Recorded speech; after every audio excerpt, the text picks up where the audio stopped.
Good evening, everyone. My name is Yash, and it's my privilege to host today Gangadhar Krishna.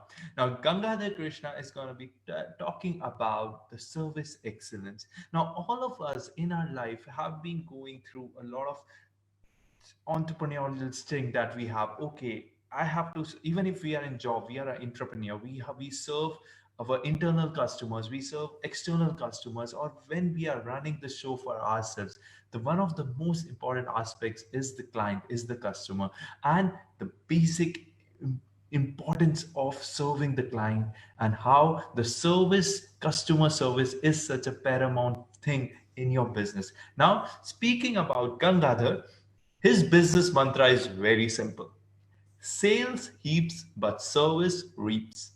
Today, he's going to be speaking about those minute details and minute things that we need to do to actually scale our business. About him, he has written over 100 articles and blogs on customer service, released on Gulf News, Khaleej Times, Weekend Magazine, CNBC TV 18, and Money Control. He has authored a special illustrative book known as Delighting Customer Is. He is a sought after trainer, coach, and consultant who help organizations prosper. Now, I would hand over the stage to Gangadhar to take us through his pillars of service excellence and what he has to serve and give back to the community through Empowerment Talks. So, over to you, Gangadhar, for taking us through the session. Thank you very much, Yash. Am I audible? Yep. Absolutely audible. Wonderful. And I wish a very good evening to all the 64 attendees this evening. Thank you. And I want to thank all of you for the time that you have taken from UAE, from India, from various different parts of the world to attend the Empowerment Talks. I also want to thank Yash and Faisal for giving me the opportunity to share my 2 bits of knowledge on customer service and whatever little bit I know. And with that, if you can see me, if you can hear me, I think we'd like to go ahead. Can I get a thumbs up from anybody or a few or whoever?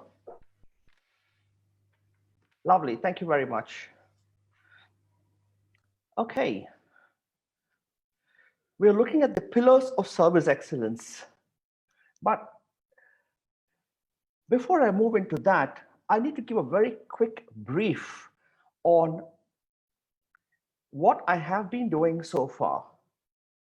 I used to have a very kaleidoscopic career. I used to work for the travel industry, I used to work for the airlines, retail banking, courier services in Australia, and came into the construction business in UAE. So with all these diverse things, I was wondering, where do I belong? And that's when I realized that the only thing common between all these industries was customers.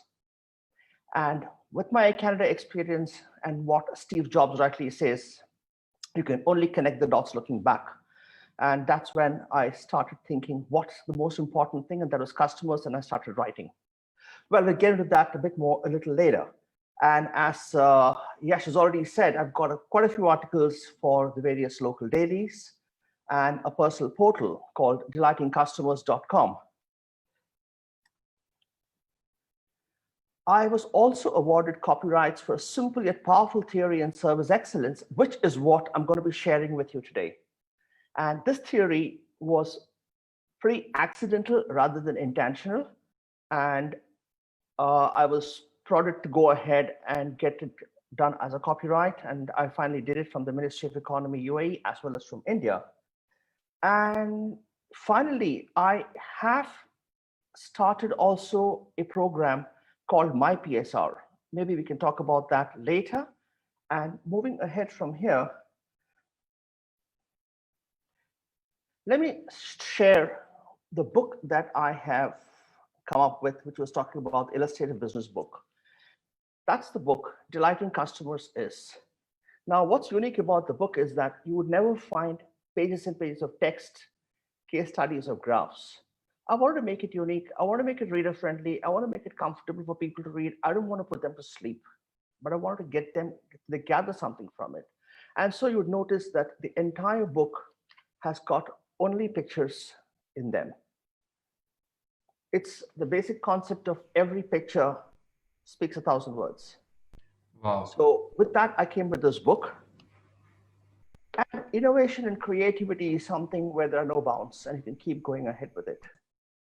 So we came with a different format of this book and what we call as a tabletop tent, where you keep it on your top of your table and every day you flip a page of what customer service is all about. So this is what I call a silent one-to-one coach, where it gives you pointers on a daily basis of what customer service is, and you try and take in and try to practice them. And over a period of time, you'll start getting the fundamentals of customer service. Moving on from here, I want to ask you, you can please put your answers in the chat box. What, in your opinion, is most important in business? Do you think it is sales or do you think it is service?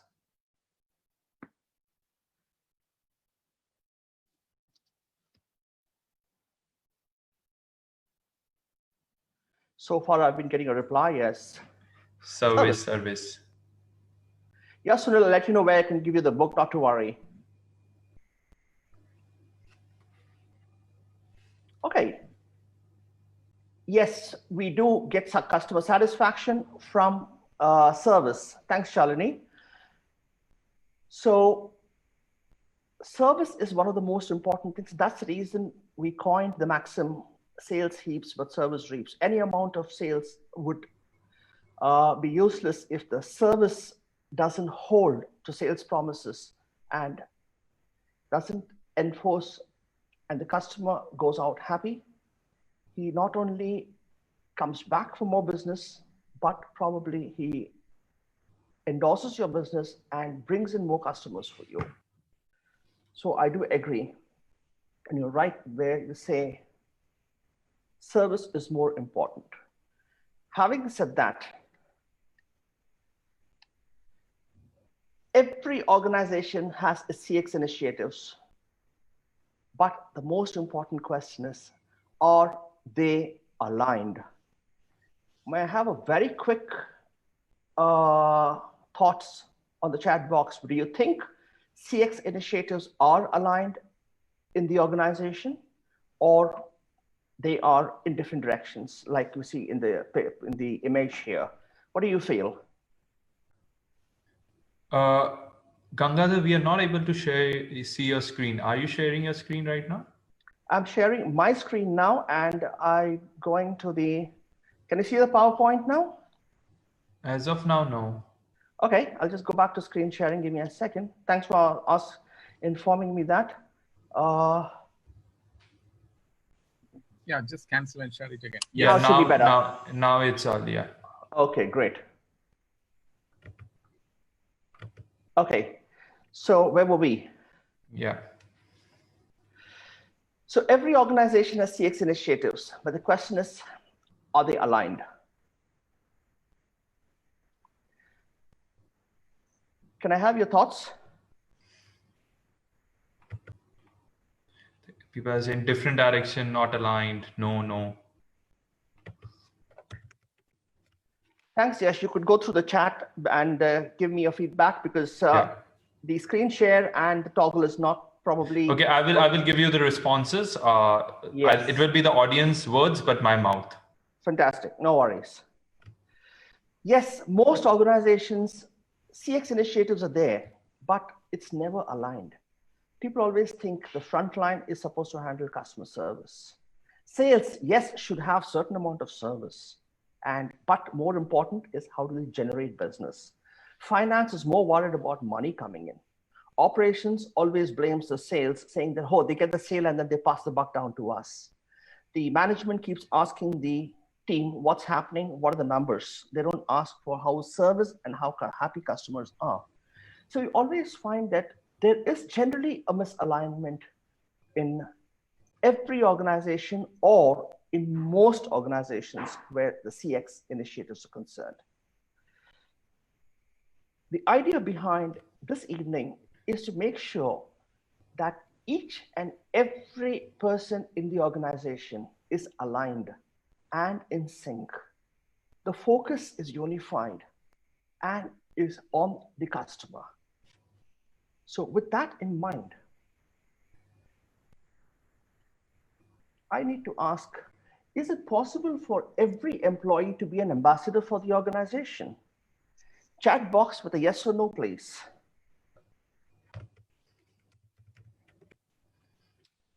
Only yeses. Give me a Absolutely. sec. Okay, I'm also able to Yeah. peep into the chat box. Good. So every employee, is possible for every employee to be an ambassador of the organization. Great. Is it possible for every employee to be a salesman for the organization? Once again, please, yes or no in the chat box.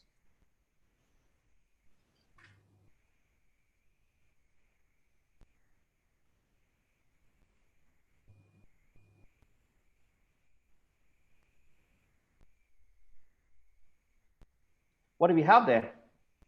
Most of the yeses and only a single no from Vamsi. Okay. So he must be a salesperson more than a service person. No worries. Once again, is it possible for employees to take the organization to greater heights? Yes or no? Yes. If so, the question now comes as, how can we take the organization to greater heights? Before we move into that, I want to ask you a question.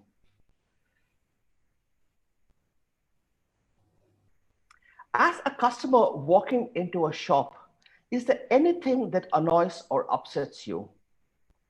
Give 10, 15, 20 seconds, think about it and see what is it that probably might annoy you when you go into into an establishment, into a shop, into an office or any place.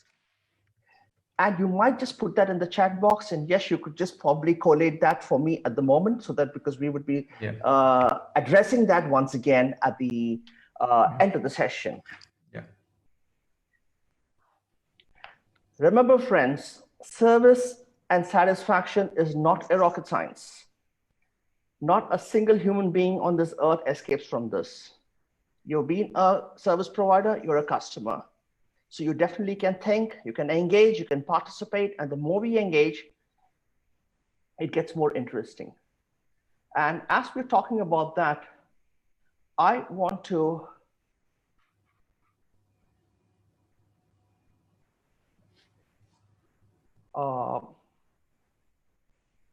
inform you that today, more the participation, there is a surprise at the end of the session. So can you see my screen again? Now you can see the PowerPoint only. Yeah.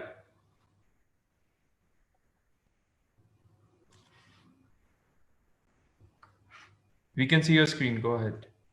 You can. Yeah. Okay. So I am feeling pretty benevolent, and I might want to share one copy of the book Delighting Customers Is to the most engaging participant this evening. So please take this opportunity and grab the book, this illustrative business book that can give you tons of basic information on how you can go ahead and get better in customer service. I didn't want to leave it with one, so I said, let me give two of them. So I also have the tabletop tent that I thought I would share with the second most engaging participant. People who are thinking and coming up with questions or suggestions rather than going off the screen, putting their video off and chatting on the phone on the other side of WhatsApp. It makes sense to be engaged, and then it's going to help you. It's going to help the session. So yes, Where were we? As a customer walking into a shop, is there anything that annoys or upsets you? What do we have? We have certain things. One of them is initial response, pleasant greetings, body language and tone, indifference, attitude. That pretty much sums up all the responses, more or less. Okay, great. Fine. So what exactly is service excellence?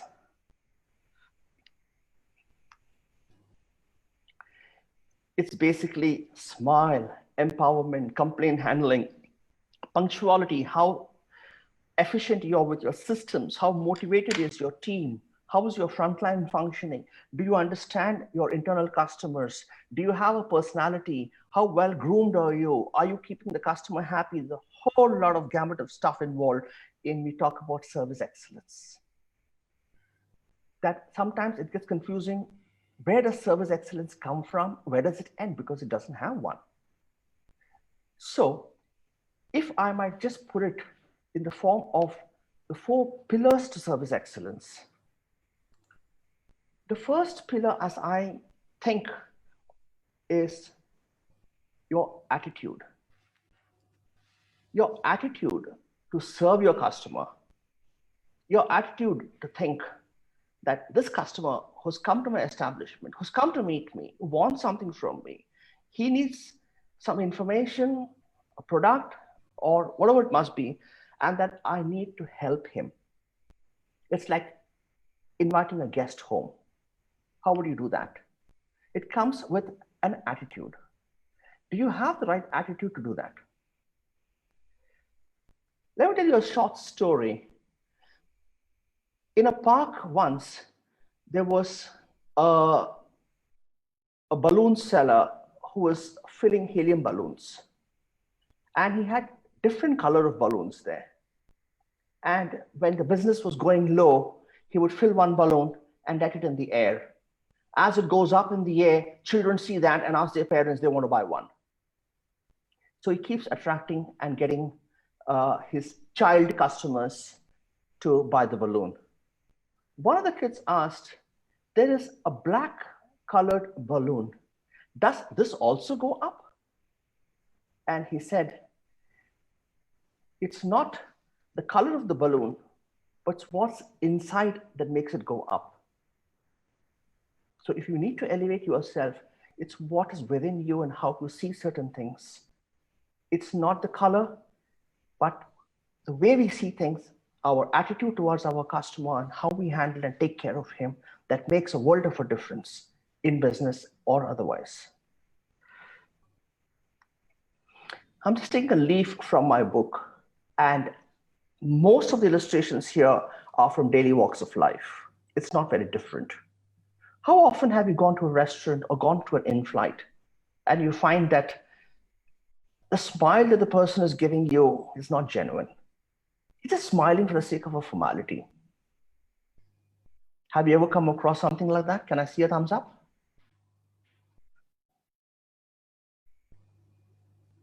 Yeah, we can see many yes, a lot of time. Yes, yes, yes. Thank you. Or for that matter, how well do you know your customers or your colleagues? Do you treat your customers like numbers in a bank maybe? Or do you know them by name? Do you know your colleagues? What do they do? What's their function? Which department they work in? Or are they an employee number for you? Some of the ways you can change your attitude would be just simply by thinking positively, by listening to your customers, to your colleagues, by empathizing with them, understand what exactly are they trying to get across to you and how do I approach and how do I treat them well and how do I cater to them. Stop complaining. Some amount of laughter helps because it just changes your thinking and puts you in a more positive note. Surround yourself with positive people. The more positive people you have around you, you're going to be getting more positive because the vibrations are positive there, rather than somebody who's going to be pulling you down all the while.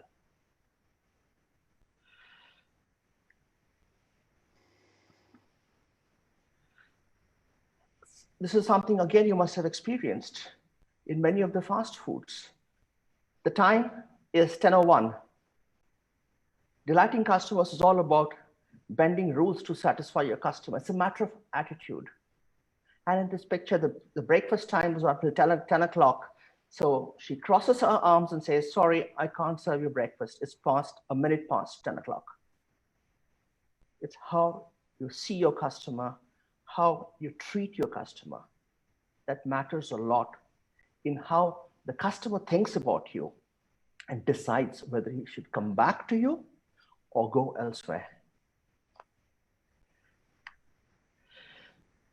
Having seen what attitude is all about, the next key pillar, which I think in service excellence, is communication.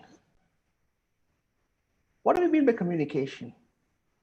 It can mean various things in the sense your social media today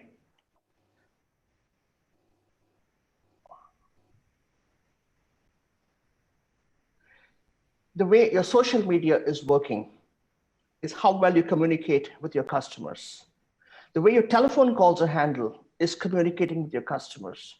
The way you respond by emails is communication with your customers. The way you respond within your organization is communication with your internal customers.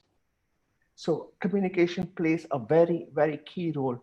If there's a problem, how do you get to keep the customer enlightened of what the problem is and where the problem is and what are we doing about it? It's communication. I came across a very beautiful piece in communication and I have preserved this. Now this is the track Maidan Golf. My brother-in-law had come down and booked a time at the golf course. No sooner he got the time confirmed, the appointment, they sent a email to him and, oops, I don't know why it keeps jumping on its own. And it says, congratulations, Chris, you're going on a golf date with the track. As you read this, we are preparing the course for your arrival. Greens are being pruned with those tiny scissors found only in handbags. Sand in the bunkers is being manually sieved into fine powder. Birds are practicing their tweeting scales and water is rehearsing, making that sound of trickling that you only thought existed in Disney movies. All you need to do is bring your A game and your clubs. Your clubs always help. Now, don't you think it is so welcoming when this person had booked an appointment for the golf? Not because it's golf, this can be done anywhere. It can be done in a retail outlet, or it can be done in a hospitality industry. It can be done in a hospital. It's a question of your attitude and how you communicate with those people who are the ones who are going to give you your business.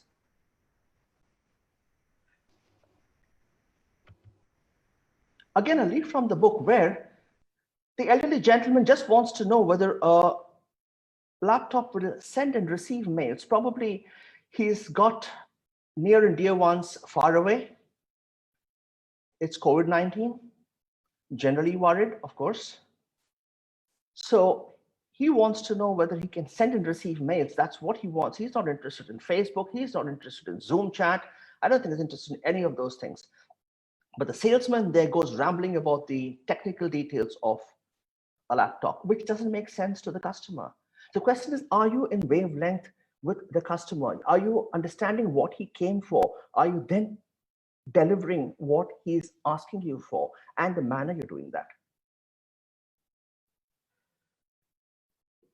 Or how many of you have experienced where you're sending a meeting request and the person who's a recipient does not confirm yes, does not confirm no. He just doesn't confirm your meeting appointments. Has it happened to you?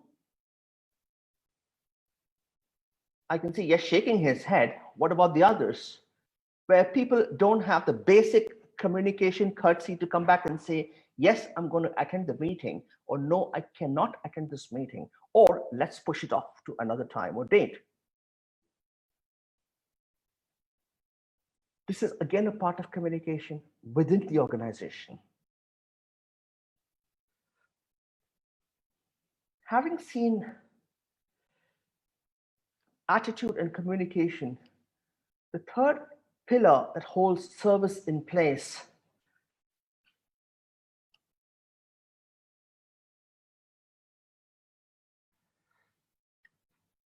would be time, as an on-time performance.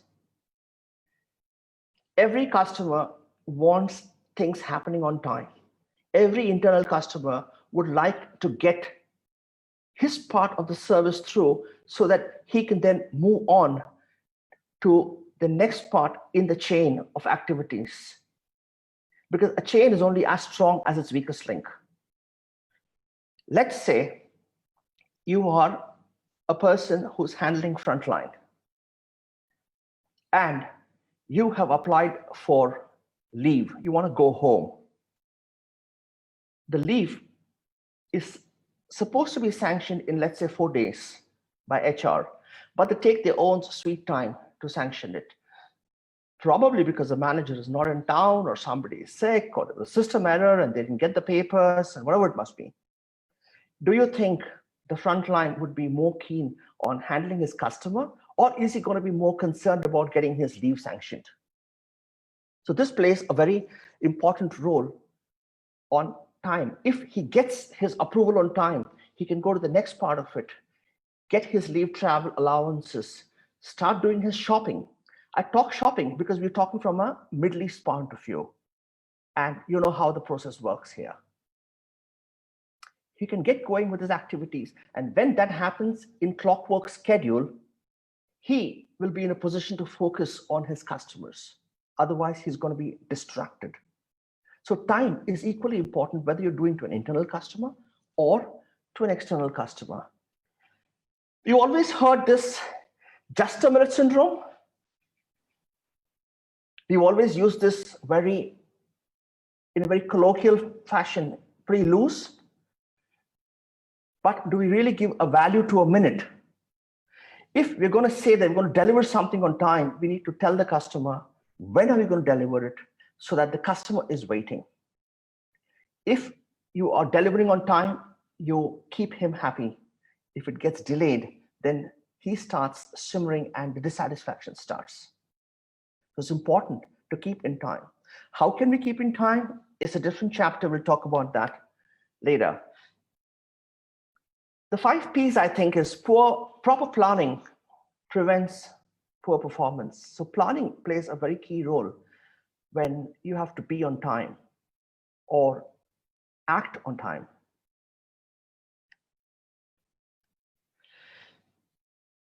I hope you all can you hear this? We can't hear. Maybe when you share your screen, there is on the left, there is to share sound. You have to unshare, and when you again share, there is a share music also. Okay. Okay. Is it really important? Then we can guide you how to do it. Sorry. Okay. Now you stop the share. I'll show you how to do it. Stop the share. Okay. Now you click the share button. Yep. The dialog box. Yeah. Okay. Then on the left side corner, you can see share the computer sound on the left side corner. Now I'm only having share screen. It doesn't matter, actually. Let's just get going with it. Yeah. All right. So here we have a person who's put on hold, and morning the birds are tweeting and he's been on hold right through the day, and it's evening and the owls are out. Have you been on hold for 2 minutes, 5 minutes, and much longer? And have you heard repetitive information that you almost get sick and you would not mind tearing your hair apart? So it's important that we keep the good timing and how to work around that to keep a customer happy and satisfied. What would you do if there's a delay in delivery? Would you hide behind? Would you keep quiet? Or would you try to inform the customer? Anybody? Yeah, inform the customer. You can see a lot of people are saying inform the customer, be truthful, inform. Absolutely, absolutely. Because delay by itself is not harmful. What is harmful is how the customer feels about the delay. You and I are human. We can be late at some time or the other. But if you don't inform him and you've kept him waiting, that feeling which the customer gets is more harmful than the delay itself. If you're honest, if you communicate with him, he's going to tell, okay, you're going to call me by 6 o'clock. You couldn't do it for whatever reasons. Don't call me now. Call me tomorrow morning. That gives enough space and breather for everybody. But if you don't do that, he's sitting 6:37, and he's simmering there. And he gets up tomorrow morning and he's quite upset with you. So it's better to keep him informed rather than not keeping him informed and played by biting. Most parts of the world, we have it where somebody feels he's only 15 minutes late, but the party who's waiting, it could be a customer, it could just be anybody, he feels you're 15 minutes late. The 15 minutes is very relative to each person. In many parts of the world, they feel that keeping appointments and maintaining schedules is like taken for granted. We always think that we got our act together: attitude, communication, and time. But there's something which is very, very important and the most key pillar that holds everything in place. And that is the process and policies which a company has for its organization and for its customers. What kind of processes do you have? What kind of policies do you have? How is it being made? Is it customer friendly? Are you looking at those policies and processes keeping the customer in mind? Or are you doing it keeping yourself in mind as to this is what we are offering? Or is it that this is what the customer wants, and how would you bend backwards to make sure that the customer receives and gets it? How do you go and approach the customer in this? Let me give you a very quick example. A couple of years ago, just before the close of DSF, and that's Dubai Shopping Festival for many people who are not from this part of the world, I bought a washing machine. And they told me the delivery would take place on a particular date. They came on the correct time and date. They knocked on the door and they said they've come from the company to install the washing machine. And he just went about putting the shoe covers and walked comfortably into the house with the shoes on. Initially, there was a surprise. Then we realized that, hey, it's fine because what he's doing is okay. Because he had a process in place. They had a policy in place. The policy is don't mess a customer's house.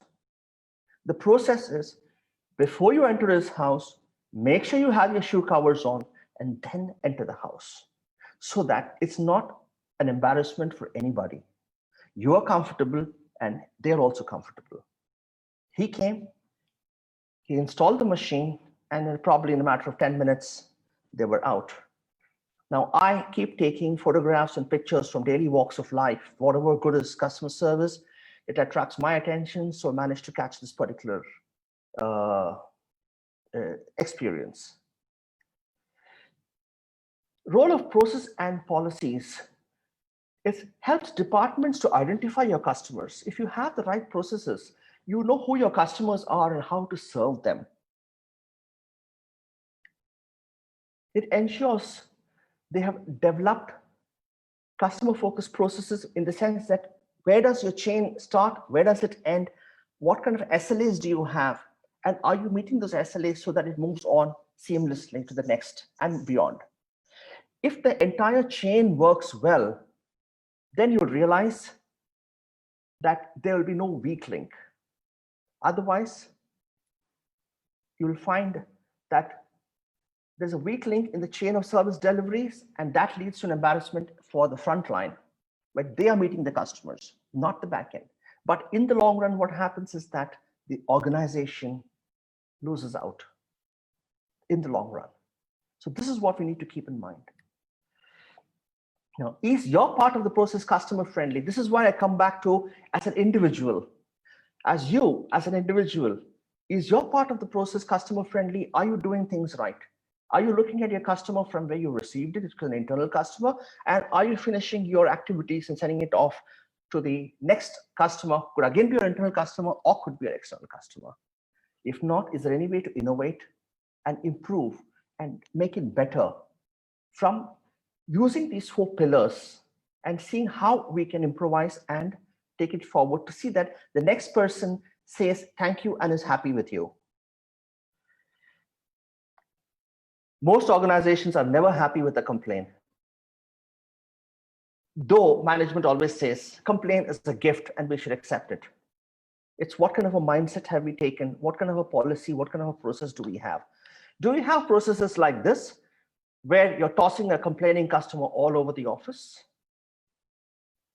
If you have to do a sale, it works very fast, but you have to do a refund, how long does it take you?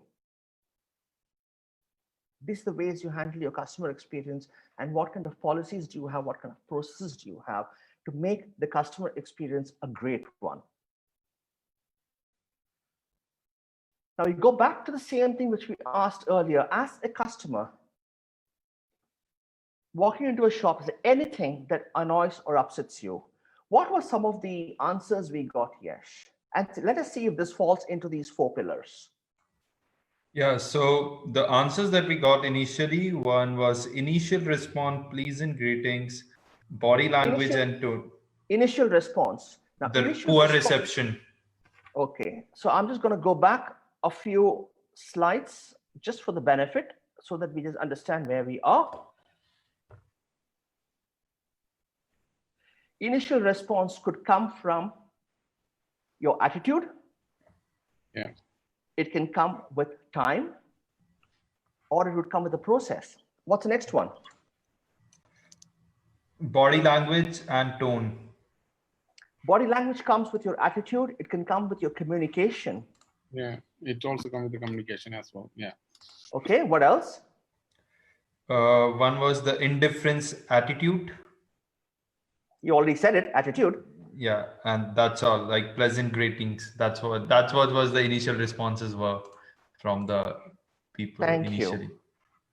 So we just gonna go up front because now we got, that's the good responses I need. I don't need all 75 because then we would be going on till quite late today. So the question is, if each of the individuals, each of the departments have their processes in place, they have the right attitude to serve depending on seeing who their customers are and how are they going to handle the entire thing. If they can communicate well, if there's any delays or whatever is the change in their processes or how they're going to be handling things, this is our new policies. We have changed it for these reasons because it's going to happen during Corona times. Various things have changed. So you communicate that properly and your time changes, probably your time deliveries. You will find that everybody can look in one direction rather than looking only within the department, but to see left and right, to see from where you're receiving some service and where you're delivering the service till it goes to the final external customer. If your chain is strong, your service has to be strong. So on a quick recap, if you have a good process in place, you meet customer expectations.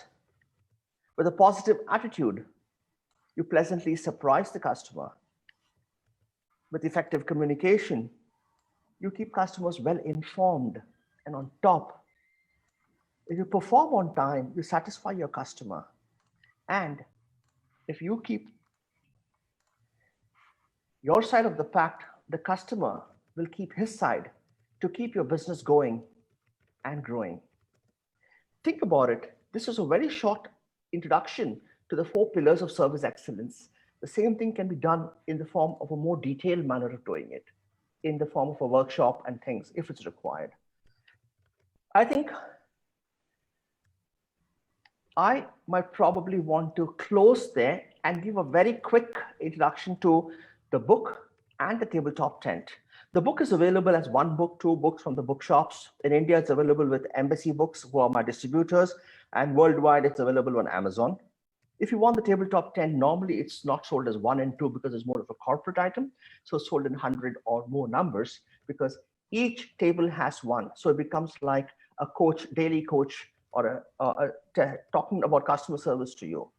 So what happens in an organization is you have trainings. After the trainings are over, people get back to their jobs. And in 1 week's time, things are forgotten.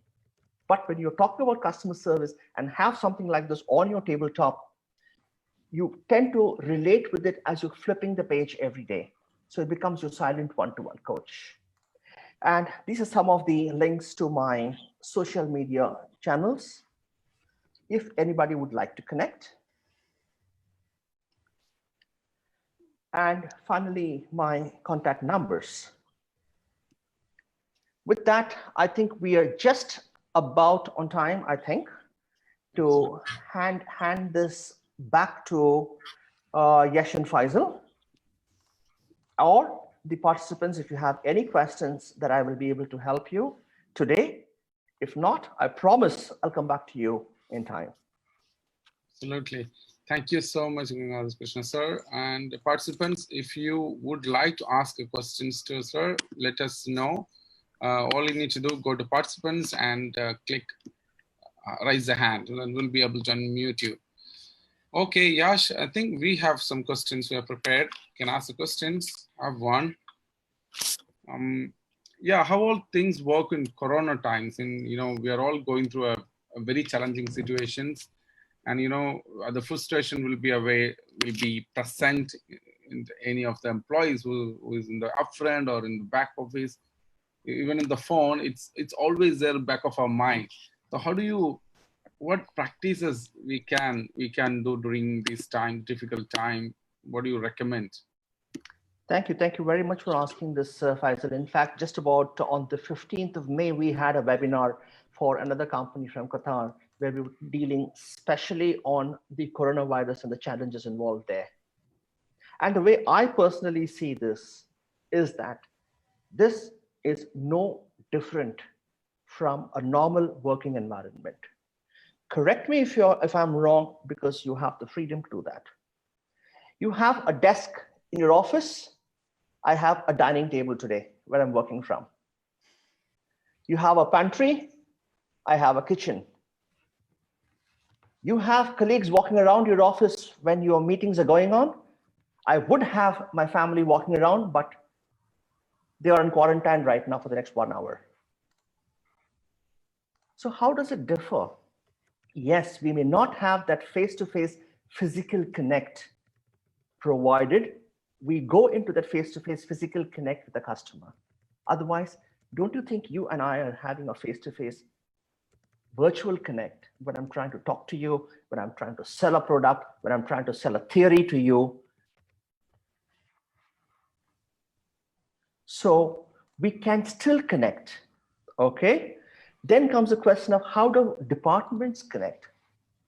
The most important thing is if you have the systems which are shifted from the office to a home environment with simple servers, powerful servers, whatever they must be, you can still work, you can still operate, you can still coordinate.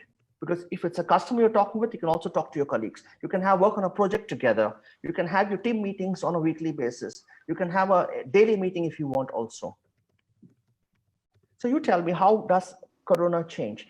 Yes, physically, when you go into logistics, supplying an item, it could be some challenges. There we come up with our attitude. What are the challenges we are facing? Customer will understand. How well you communicate with him, how beautifully you communicate with him.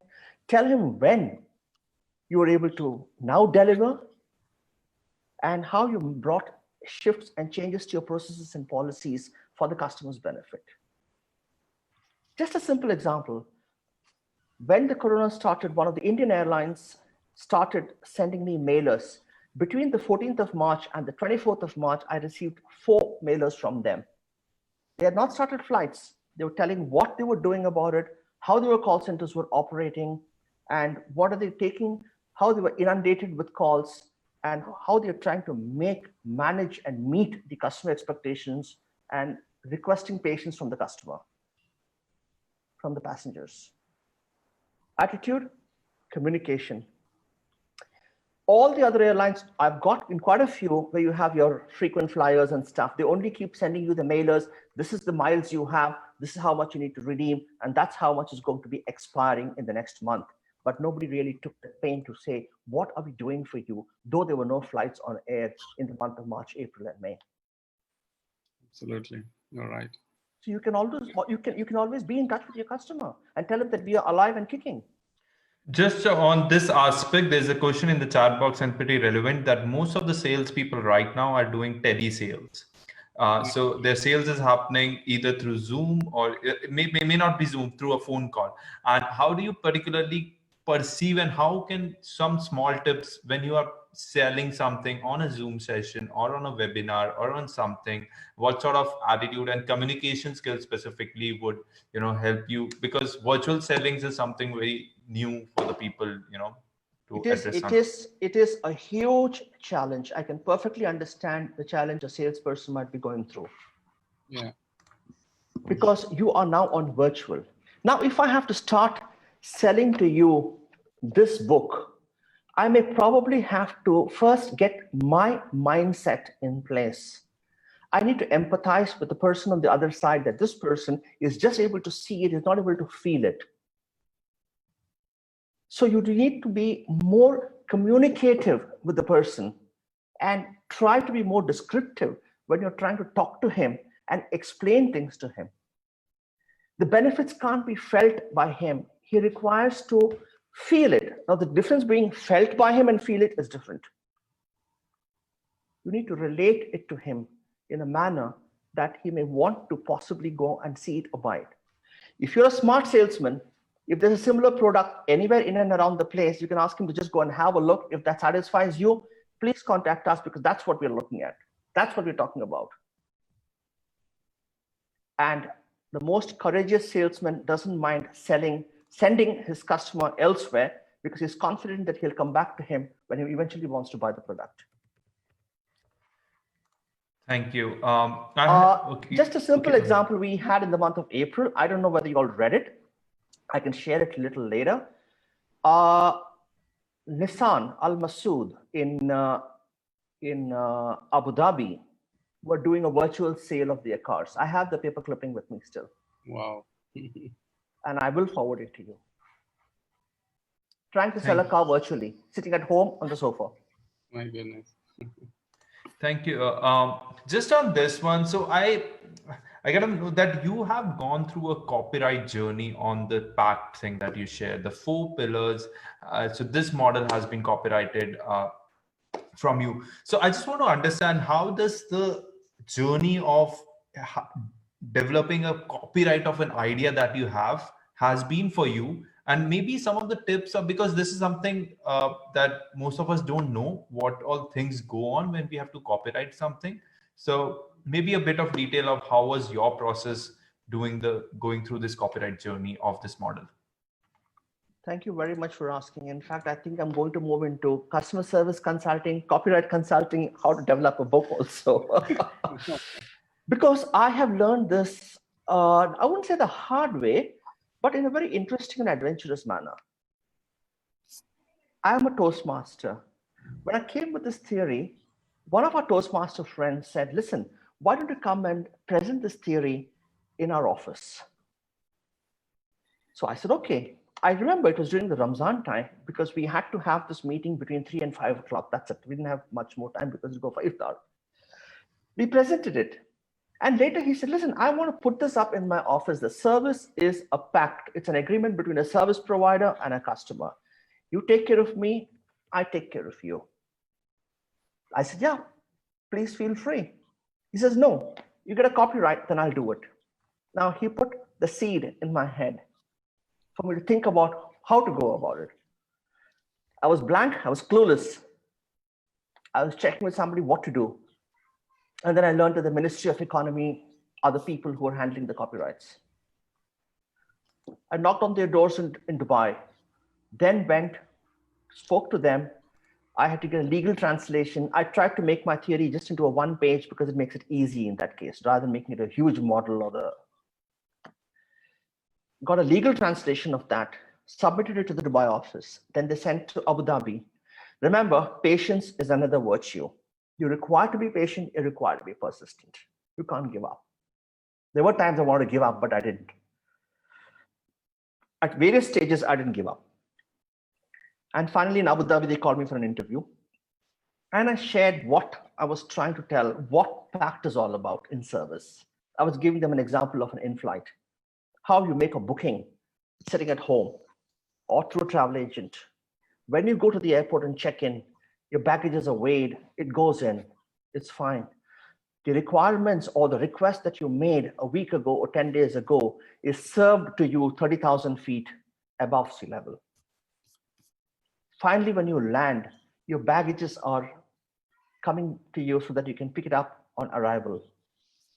So all this works with a lot of process, and the organization, the airlines have a policy on how to handle the whole thing, because it's evolved over a period of time. The attitude in a hospitality in the airline industry obviously is a different culture. They communicate for flight delays or if there's any problems. Yes, we do see a lot of ups and downs in today's times, but still. And you have to have an on-time performance of flight takeoffs and landings, baggage arrivals, right? So that's how the PACT worked. And that's when they understood what I was talking about PACT. And then finally, I got the approval. Having got that, then I got an approval for the copyrights in India as well. So did that answer your question, Yash? Yeah, yeah, in a brief. Yeah, Faisal, you have another question for No, I him, mean, and then we. what I see is like more than customer service, practice is very relevant to our life as well. Like, well, I was just going through attitude. Definitely, we need to have this positive mental attitude all the time. When we are in the business, relationship, wherever we go, we need to have this communication, no doubt. If you are a good communicator, if you are really talking from heart, I think that's all most of our issues. If you're on time, if you are communicating the time properly, I think you are done with your integrity. Then people respect you, people will see you through and process. Definitely, if you're a person with a discipline, definitely everyone will respect you. Thank you so much. I think you've taken the words out of my mouth. And in the initial introduction, we spoke about my PSR, and I said I'll talk about this later. Okay. I think we still have a few minutes. Am I right, Yash and Faisal? Yeah, please. My PSR was a program that I started. And again, the reason why I started that program was because in Toastmasters, to get your distinguished Toastmaster, you're required to do a high performance leadership program. And I thought, instead of everybody's out there trying to start a Toastmasters group, a gavel club, speech crafts, and so many of these technical stuff that they do in Toastmasters, how can you add value and make it a little different? So I said, there are so many people out there who don't know how to handle service. They're good. Service is not rocket science. So obviously it's easy to teach and get things across. There are lots of people who can't afford the cost of these services, of these trainings. Their companies don't send them for trainings like this. And I have a 2-day, 7-module session called Sales Heaps but Service Reaps, which is touching the areas of telephone manners, communication, on-time performance. What's commitments all about to have the credibility of the organization? How do you build your personality with an attitude, the right attitude? How do you build relationship with your customers? Because every employee is an ambassador for the organization. That's the reason I asked that. And finally, how can every employee in the company, every ambassador in the organization handle the complaints? You can't say that's customer service department or complaints, please contact them. You are a representative. You are the point of contact. So this is 7 modules which we did. And I did it for one of the NGOs here and people who came from all walks of life, because I do my trainings in English and in Hindi. So these people, some of them were delivery boys, some of them were peon in the office and other things. So we had every Friday a session, 1.5-hour session on one aspect of it. And it's, as Faisal rightly mentioned, you need to have your own processes and policies, because starting from yours is where it comes onto the organization and moves on. You need to have the right attitude. You need to be in a position to communicate well with one another and have good on-time performance, because these 4 things play a role, whether you're an individual or an organization or a community or a country. These play a key role. So it is as much for an individual benefit as much as it is for an organization to get more business. Thank you very much. I would appreciate if there is somebody who wants to ask the question, please raise your hand and we will take your questions at this is the last questions from the host, and then we'll be taking to the audience questions. So whatever the questions you have, please go into the chat box and manage participants and raise your hand. The last one, it's a very, so the moment you showed me the book, from the face of it, it was looking like any other book. The moment I opened it, like you opened it for us, it was something very different. Now, I don't want to go into how you did it, but why you did it and what exactly was you good, because it's a very difficult task to make those illustrations, and kind of writing can be an easier task, but to make and think of those illustrations, and how did it came up to you and as a thought? I need to quickly take you back a little and then come back into the book. Okay. When I started writing in the newspapers, I found that when I was writing about customer service, it was not tiring me. In fact, it was energizing me. And from there, what happened was I started getting more and more involved in the subject of customer service and how it works. I bought a whole lot of books. In fact, I have more than 100 books on customer service alone, which I've been reading. At that point in time, I used to also make notes. Whenever I go out, what is customer service? Somebody did not answer the call on time. Somebody was not smiling. Just the same things that I asked you today. It's not very different. From there, we came up with what customer service is all about and made one-liners. Having done that, a friend of mine said, why don't we make a book of one-liners? So I said, yep, we'll do it. And I think his wife is also listening to this webinar. I said, let's do it. But somebody else came with another bright idea. We'll add pictures into it. So I said, okay, we'll do that. The more you keep shaking your head and nodding, you don't know where you're heading into, what you're heading into. I realized that it was almost like Mission Impossible, because if I found a good artist, I couldn't afford him. And the one I could afford did no head nor tail of what I'm talking about in customer service. Out of sheer frustration, I shelved the full project. And they say when you give up, hopefully something shows up. And once again, Toastmasters helped me. One of the Toastmaster friend's daughter, she was an artist and she wanted to go on her own. I said, you've been writing for the newspapers. Can you help her? I said, forget helping her. Can she help me? And we come out with a project. So then we came out with these 202 illustrations on customer service. And fortunately, every scenario that I had written the one-liner about, I had that foresight to put a short description as to why did I put this line? Did it make sense or not? Because if I go back after a year, it just wouldn't make sense to me. So I just put a scenario. Where did I put this line? Under what circumstances I put that line? So it's easy to refer back, check the scenarios, and then create the scene for the book. And what's unique about this book is that you will find there are 202 illustrations. People ask me, why 202? Because this book would have been a very biased book if I only tell the service provider how he ought to behave to get good service, without telling the customer how he ought to behave to deserve the right service. Because the customer behavior is equally important in getting the right service from the service provider. Would you all agree with me? Yeah, absolutely. You can't go to a restaurant and, snap your finger and say, come here. It wouldn't work. It's not the done thing. So for every 100 illustrations, I had one illustration for the customer. That's a customer, which is all of us, as a matter of fact. That how we should behave to get the right service. Because end of the day, we're talking to another human being, another person. And every day, you are a service provider and a customer day in and day out, and you just do not escape it, whether you like it or you don't like it. So a lot of patience, perseverance. It took me 3 years to do this book. Everybody were getting frustrated, but finally we saw the light at the end of the tunnel. It's amazing work, and doing it for 3 years, it's like, the kind your the effort is quite visible in sort of the how the illustrations are and how the book is. We have Khalid, who has joined us from UK. He's a trainer. And how do I know he's a trainer? So this is the point I mentioned initially. Whenever you go and rename yourself, just rename with who you are so that we know and the speaker get the feel. So excellent work, Khalid.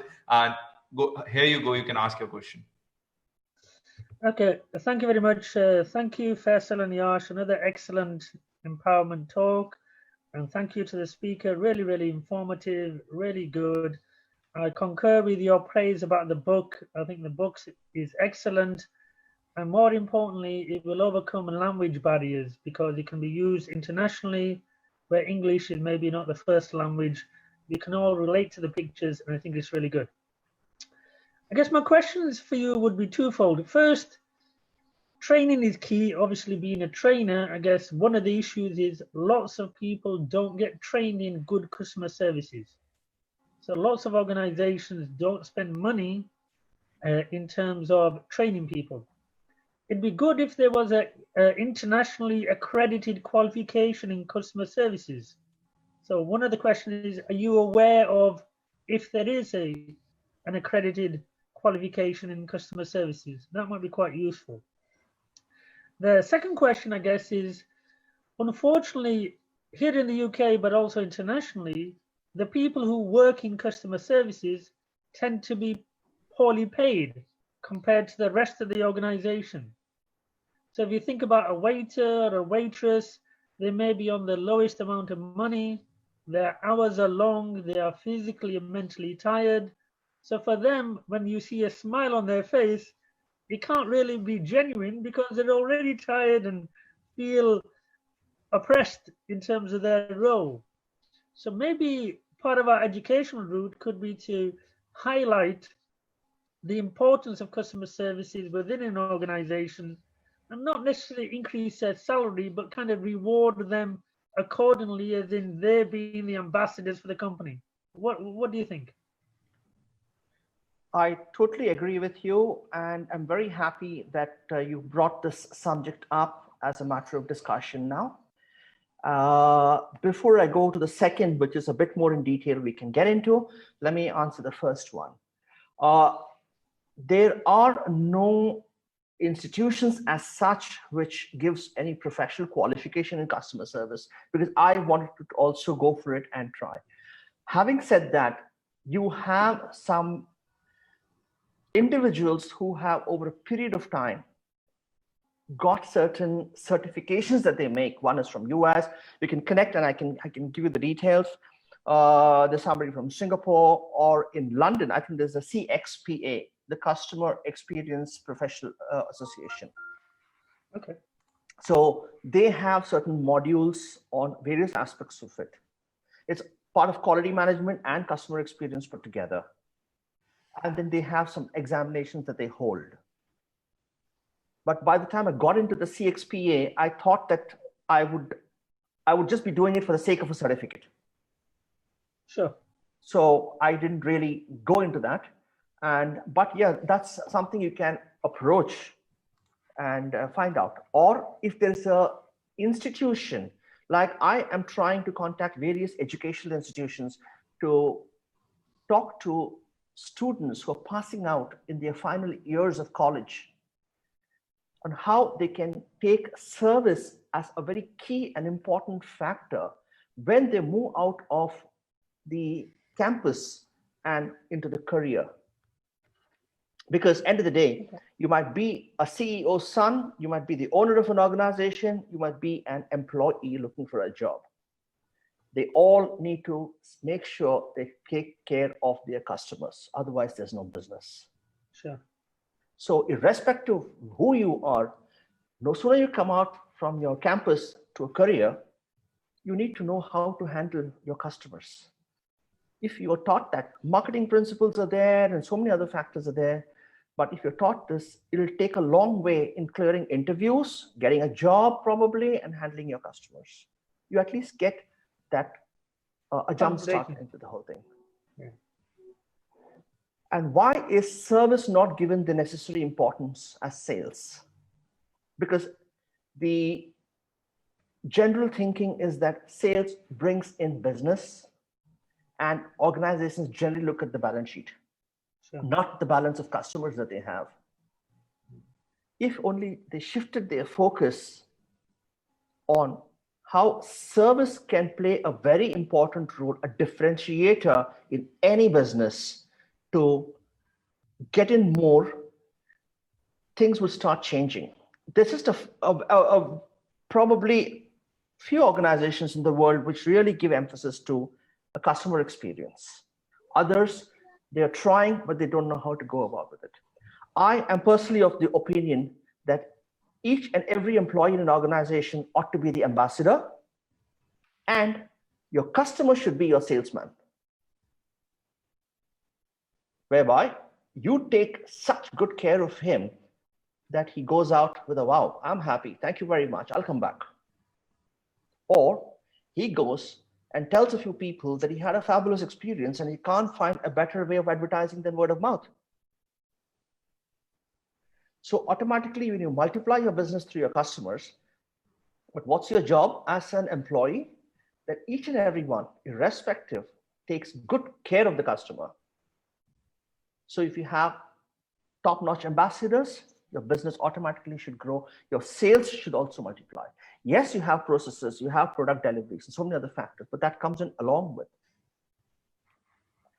Did I answer the question, Khalid?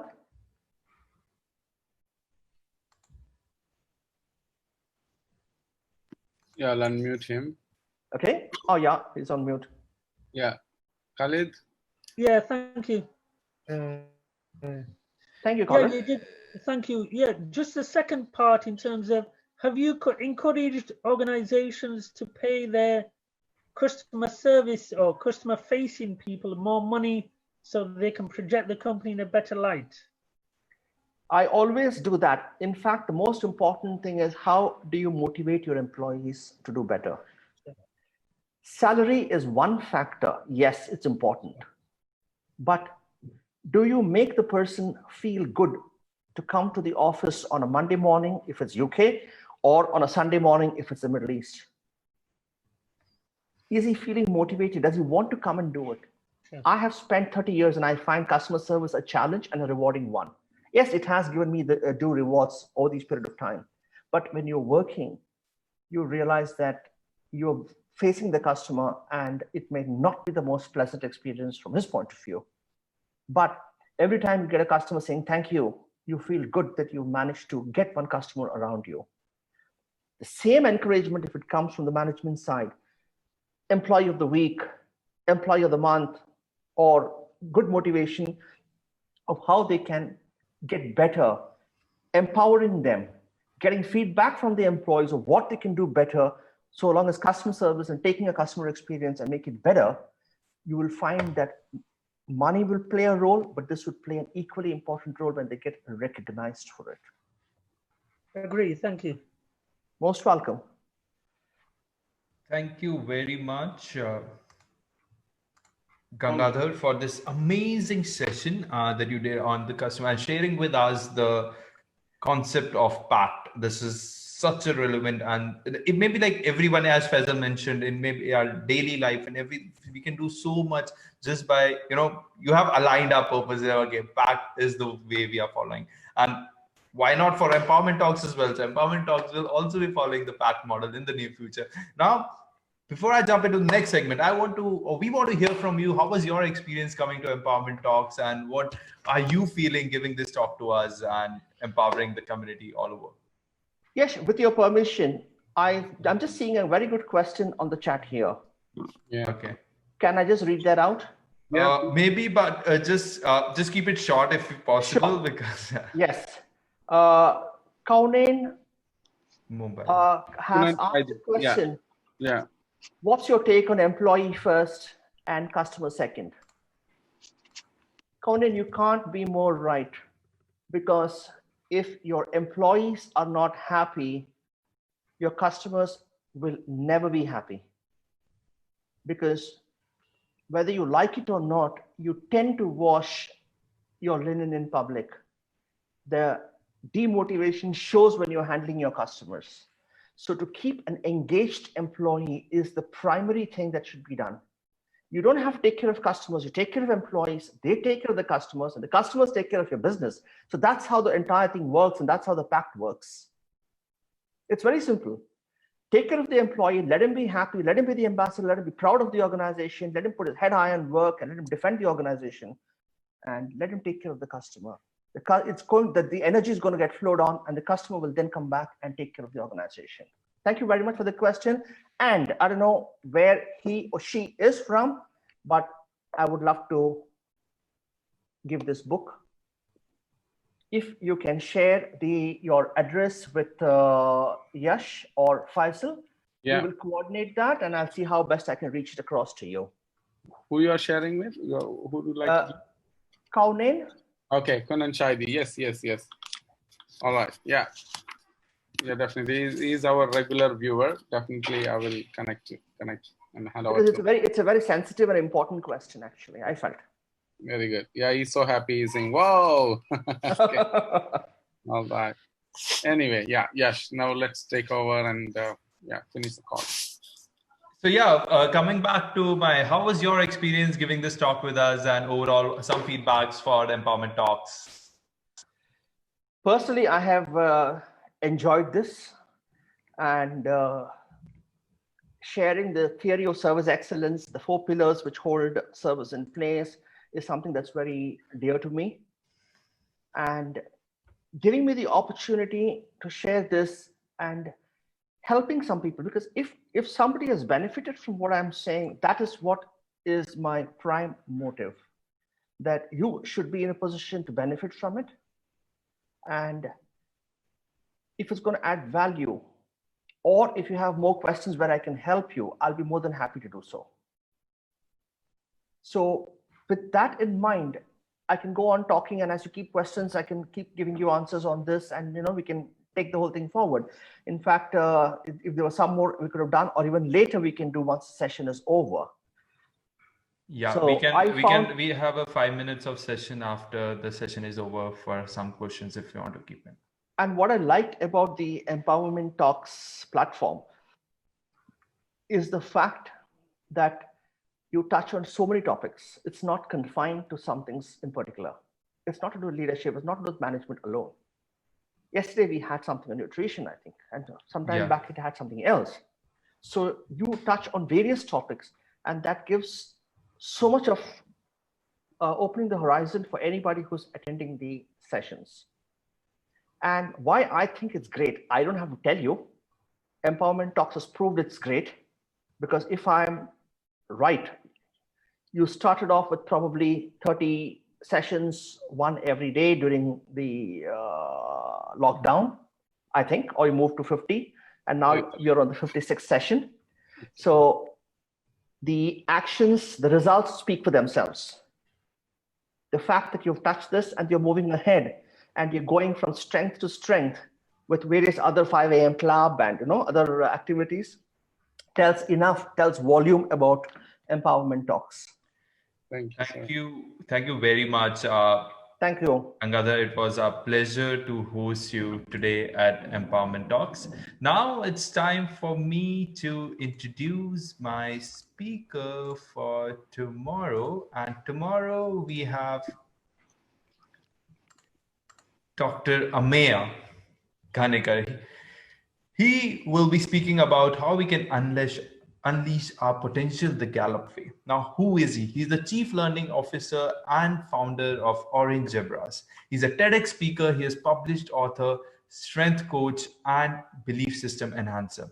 Tomorrow, he's going to be speaking about inherent strength. And just by unlocking or just by unleashing our inherent strength, we can 6 times be more engaged at work. We can enjoy 3 times excellent quality of life, and 6 times more opportunistic when the opportunities come to us. So tomorrow he's going to be speaking to us on unleashing our potential in his unique way, that is the Gallup way. And when I had a conversation with him, I was very excited to host him tomorrow and at the same time. Now, before today to tomorrow, we have a big celebration. And this celebration is happening tomorrow morning, 7:30 a.m. at Dubai, in Dubai, on Zoom call, and we are having a dance meditation session. It's been hosted by Dr. Smita. She has conducted this 10 days meditation session, and tomorrow is the celebration session. So all of us, and Dr. Smita will come to her on the empowerment when we speak about the 5 a.m. club. So she has been a constant moderator for Empowerment Talks 5 a.m. club, and tomorrow we are having dance meditation session. For the people who are joining us from Dubai, it's at 7:30 a.m. For the people who are joining us from India, it's gonna be at 9 a.m. So that's the poster. So you can note down the meeting IDs and the password for the Zoom, how this will be happening. Shared in the chat box now. So it's in the chat box. Tomorrow we will be dancing together on the meditation beats on Zoom call, something that we are very much excited. So I want all of you to be there. It's a free session. Just jump in. Now, Faisal will take us through the 5 a.m. club and the other things that we are doing through Empowerment Talks. Over to you, Faisal. Absolutely. Thank you so much, Yash. Friends, if you want to be part of Elite Performance Group, the best way you can do what you can do, join our 5 a.m. club.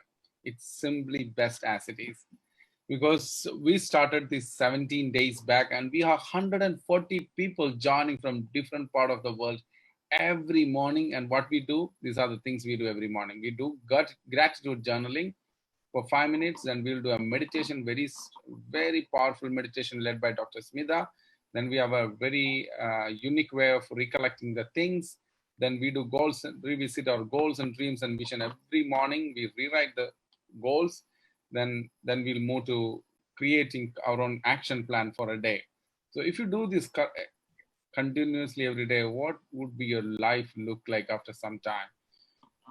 So this is my invitation to you all. Please do join our 5 a.m. club. Other than that, we started a bookery show, which is going to happen in every Friday and Saturday. You need to update the poster because because of a lot of people joined the session, so we decided to move to Friday. Saturday will be an English bookery show, and Friday we'll be having a Malayalam bookery show. What we are going to do, we are going to bring 2 books each time. One from 2 different fiction, one from fiction, and another one is a self-help book. Non-fiction, yeah. We've got a great team to work with. Anil sir is one of the famous personality joining from Dubai, and we've got a great team joining from different part of the world. Also, as well as we do two different types. We will read that book as well, Gangadhar. Absolutely. Yeah, we do 2 different kind of mastermind groups. One for the entrepreneurs. If you are one of the entrepreneur who is joining from different part of the world, all you can do is send your number to us. We will help you to add into our mastermind group. It will really help you to leap over your business. And if you're just on this part, what exactly? So just and the second one we do it for the life coaches. Just on this part, what exactly is mastermind groups? It's basically a like-minded people who want to grow their business, or a like-minded people who are life coaches, how they can impact more audience, how they can scale their business, how they can actually go to the next level. We all come there and discuss it. It will be either Faisal or myself or other people who moderate this session, and it's a closed community. So approach us and we will let you in.